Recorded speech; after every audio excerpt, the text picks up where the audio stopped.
नमस्कार दोस्तों, आज का माइवन होमवर्क एकांतिक चर्चा में सबको स्वागत है। आज का पहला क्वेश्चन है, स्टेयरकेस का जो माइवन होमवर्क का कंपोनेंट रहता है उसका नाम बताओ। एक दोस्त ने सवाल किया है, तो इसका आंसर आप लोग सुन लो। माइवन होमवर्क में जो कंपोनेंट है वही कंपोनेंट स्टेयरकेस माइवन होमवर्क में रहता है। तो माइवन होमवर्क में क्या क्या कंपोनेंट है, जैसा एक नंबर है वॉल कंपोनेंट, 2 नंबर है बीम कंपोनेंट, 3 नंबर है डेक कंपोनेंट, 4 नंबर है आधार कंपोनेंट। आधार कंपोनेंट्स बोले तो स्टेयरकेस का स्टेप, स्टेयरकेस का कवर, ईसी, उसके बाद बीम बार, उसके बाद सीपी, डीपी, ये सारे आदर्श कंपोनेंट में आता है। ठीक है, माइवन होमवर्क का टोटल 4 कंपोनेंट।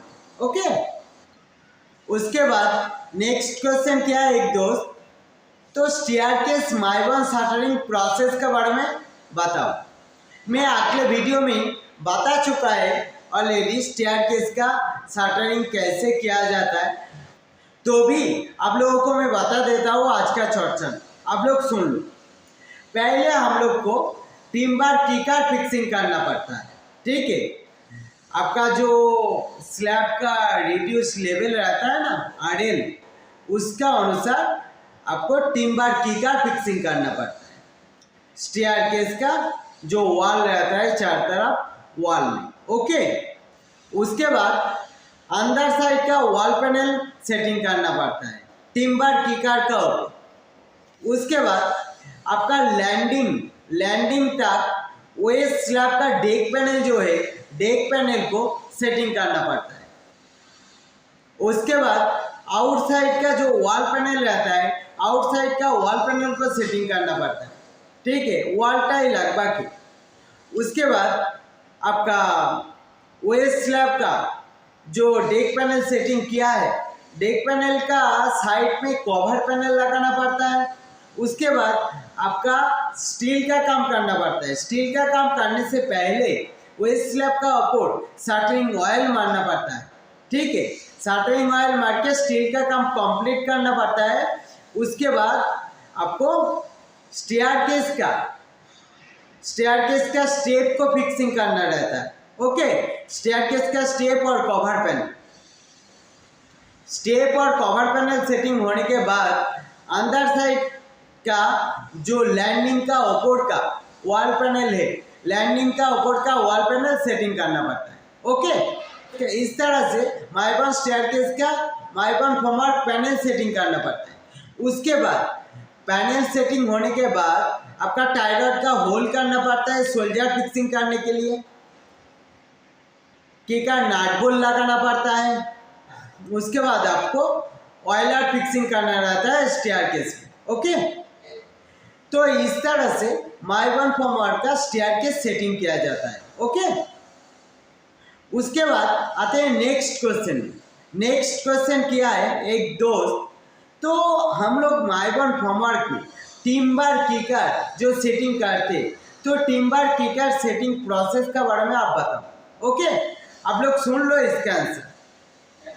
माइवन होमवर्क साइड में जो टिम्बर टिकर फिक्सिंग किया जाता है, वो टिम्बर टिकर स्लैब का जो हाईएस्ट आरएल रहता है, हाईएस्ट आरएल का अकॉर्डिंग फिक्सिंग किया जाता है। मैं आप लोग को थोड़ा सा डिस्क्रिप्शन दे देता हूँ। आरएल क्या है? आरएल एक सिविल इंजीनियरिंग का टर्म है। ओके, आरएल का मतलब है रिड्यूस लेवल। रिड्यूस लेवल क्या है? रिड्यूस लेवल एक आपका स्लैब का प्रॉपर लेवल मेंटेन करने के लिए तो एक रेफरेंस पॉइंट का डिस्टेंस, रेफरेंस पॉइंट और सर्वे पॉइंट का जो डिस्टेंस है, मैक्सिमम वर्टिकल डिस्टेंस है, वही आपका रिड्यूस लेवल आरएल। ठीक है, तो अभी स्लैब का जो हाईएस्ट आरएल रहता है, तो हाईएस्ट आरएल के अकॉर्डिंग टिम्बर टिकर फिक्सिंग किया जाता है। इसमें क्या होता है, लेवल प्रॉपर मेंटेन होता है। ओके, टिम्बर टिकर कैसे फिक्सिंग किया जाता है वो क्वेश्चन किया है। तो देखो, टिम्बर टिकर जनरली बिल्डिंग का जो आउटसाइड है, आउटसाइड एरिया में फिक्सिंग किया जाता है। अंदर साइड में आरके लगता है, इसके लिए टिम्बर की का फिक्सिंग नहीं किया जाता है। जहाँ जहाँ पे काटा उठे वही पे टिम्बर की का फिक्सिंग किया जाता है। ओके, उसके बाद लिफ्ट का स्टेयरकेस का एरिया में टिम्बर की का फिक्सिंग किया जाता है।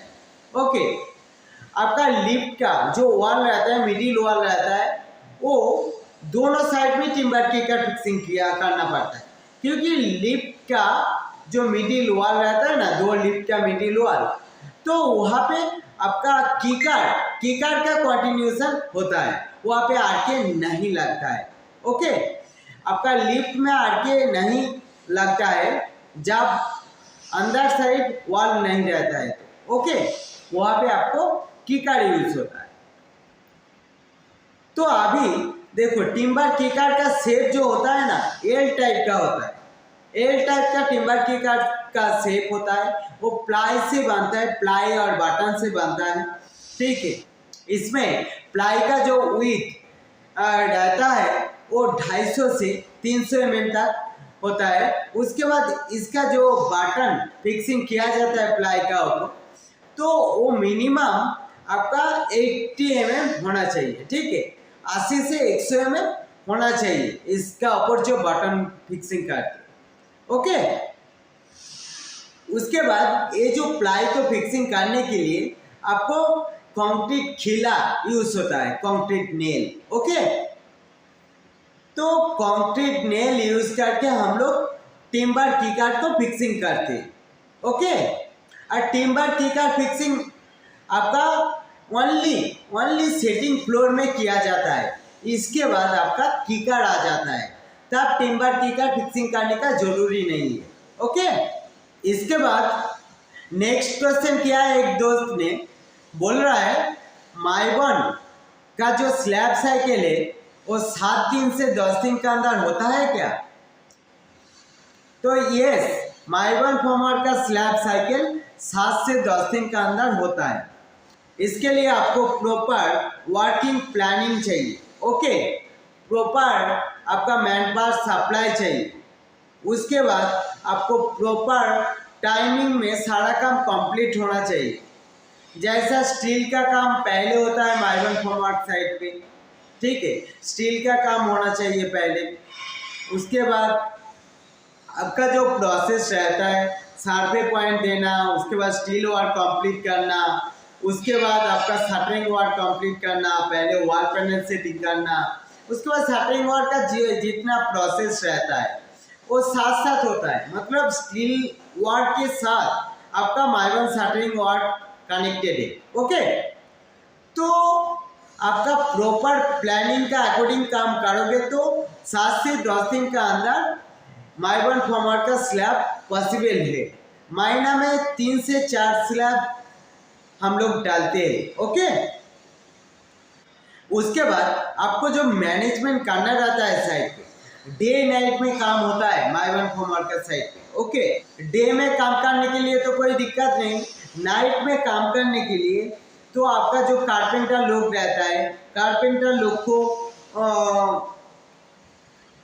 नाश्ता पानी ये सारे देना पड़ता है। उसके बाद लाइट का व्यवस्था करना पड़ता है। ओके, लाइट का प्रॉपर व्यवस्था होना चाहिए नाइट में काम करने के लिए माइवन फॉर्मर साइड पे। ओके, तो ये मैंने देखा है, मेरा 6 साल का एक्सपीरियंस में मैं देखा है। तो माइवन फॉर्मर साइड पे 7 से 10 दिन के अंदर स्लैब कास्टिंग पॉसिबल है। महीना में 3 से 4 स्लैब होता है। ओके, और माइवन फॉर्मर में जितना भी एमएपी वर्क रहता है तो एमएपी वर्क भी साथ साथ होना चाहिए। ओके, तो कोई दिक्कत नहीं रहता है माइवन फॉर्मर में 7 से 10 दिन के अंदर स्लैब कास्टिंग करनी है। ओके, उसके बाद नेक्स्ट क्वेश्चन किया है एक दोस्त ने, तो माइवन फॉर्मर में हम लोग जो डेक पैनल फिक्सिंग करते, तो डेक पैनल को डिसैटरिंग कैसे करते हैं कास्टिंग करने के बाद? तो सुन लो इसके आंसर। आपको माइवन फॉर्मर में जो डेक पैनल हम लोग लगाते हैं, डेक पैनल को डिसैटरिंग करने के लिए सबसे पहले आपको वॉल पैनल को डिसैटरिंग करना पड़ेगा। ओके, वॉल पैनल को डिसेटिंग करना पड़ेगा। उसके बाद वॉल टॉप पैनल है, वॉल टॉप पैनल को डिसेटिंग करना पड़ेगा। उसके बाद बीम पैनल एसेक्स वगैरह जो रहेगा वो आपको डिसेटिंग करना पड़ेगा। उसके बाद आपको सॉफिट लेंथ एसएल को डिसेटिंग करना पड़ेगा। उसके बाद सॉफिट कॉर्नर को डिसेटिंग करना पड़ेगा। ओके, एक साइड का सॉफिट लेंथ और सॉफिट कॉर्नर डिसेटिंग करने के बाद आप डेक पैनल को डिसेटिंग कर पाओगे। ओके, तो एक साइड से शुरू करना पड़ेगा आपको, एक कॉर्नर से। उसके बाद तो ईबीएमबी भी रहता है, ईबीएमबी भी आपको डिसेटिंग करना पड़ता है। वहाँ पे आपको डीपी को रख के डिसेटिंग करना पड़ता है, क्योंकि डीपी आपको डबल सेट रहता है। ओके, पहले बीम बार बीबीपी वगैरह सब खोल लेते, उसके बाद ईबीएमबी को डिसेटिंग करते। ओके, तो मतलब आपको माइबॉन्ड फॉर्मवर्क का जो डेक पैनल है, डेक पैनल को डिसेटिंग करने के लिए एक साइड से शुरू करना पड़ेगा, एक बिल्डिंग का कॉर्नर से शुरू करना पड़ेगा। वहाँ पे आपका एसएल जो है, एसएल सॉफिट कॉर्नर, उसको पहले डिसेटिंग करना है। उसके बाद आपको डिसेटिंग करना रहता है deck panel. Okay, deck panel को डिसेटिंग करने के लिए पैनल पुलर यूज होता है, होल बार यूज होता है, हाथोड़ी यूज होता है। ओके, आज का मैं माइबॉन्ड फॉर्मवर्क एकांतिक चर्चा यहीं पे खत्म कर रहा हूँ। मिलते हैं नेक्स्ट वीडियो में।